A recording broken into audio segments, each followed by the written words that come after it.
নমস্কার বন্ধুরা, সবাই কেমন আছেন? আশা করি সবাই খুব ভালো আছেন। বন্ধুরা, আমি আজকে যাচ্ছি আমার বান্ধবীর বাড়িতে, পুজো আছে কৃষ্ণনগর, সেখানে।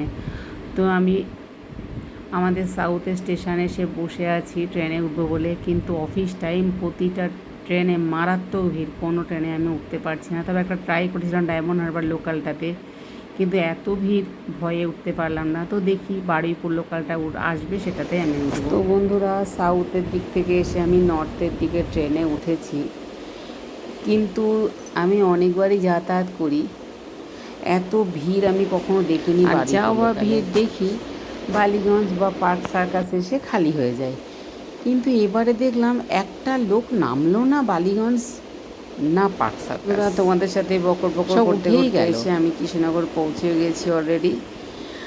আমি আর আমার একটা বান্ধবী যাচ্ছি, কিন্তু একই ডাব্বাতে এক ডাব্বায় উঠতে পারিনি। এই কারণে ও দমদম থেকে উঠেছিল, আমি শিয়ালদা থেকে উঠেছিলাম। আর তাছাড়া আমি জেনারেলে বেশি উঠি, লেডিজে উঠি না, কেন কি এত ক্যাচের ম্যাচের করে, যার জন্য উঠতে ইচ্ছা করে না আমার।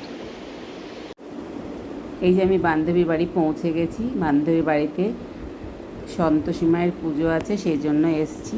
সব বন্ধুরাই এসছে, সেটাও আপনাদের দেখাবো। এই যে ঘরে এসে গেছি, দেখুন সবাই এসে গেছে। আমি সবার শেষে, কেন কি আমি সবচেয়ে দূরে থেকে যাচ্ছি, যার জন্য আমি লেটে এসেছি।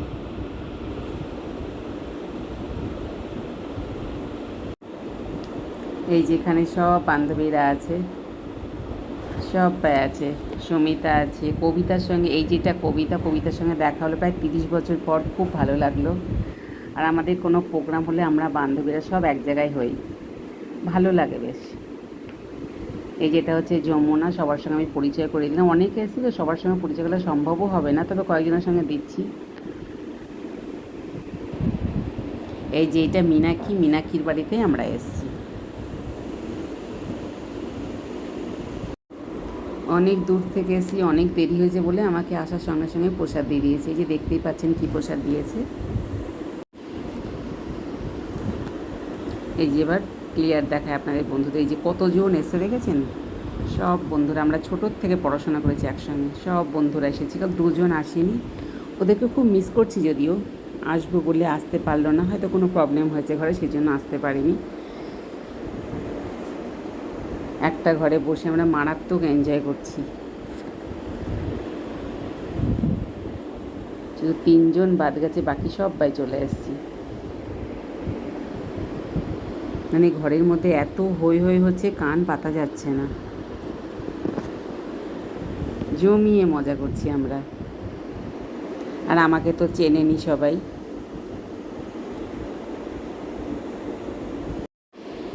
বন্ধুরা, এবার আমরা খেতে বসে গেছি, খাবার দিতে শুরু করে দিয়েছে।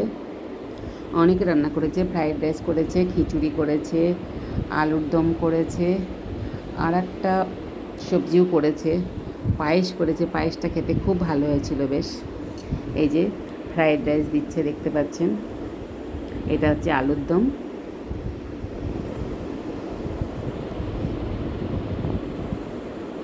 রান্না ভালোই করেছে বেশ।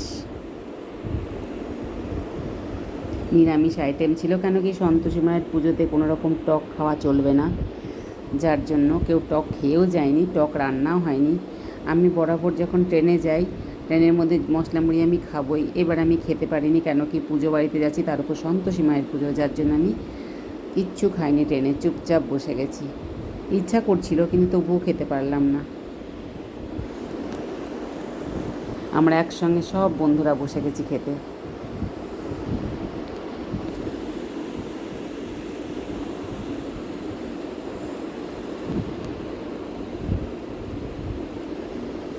পায়েসটা খেতে সত্যিই খুব ভালো, এই যে পায়েস দিচ্ছে এবারে।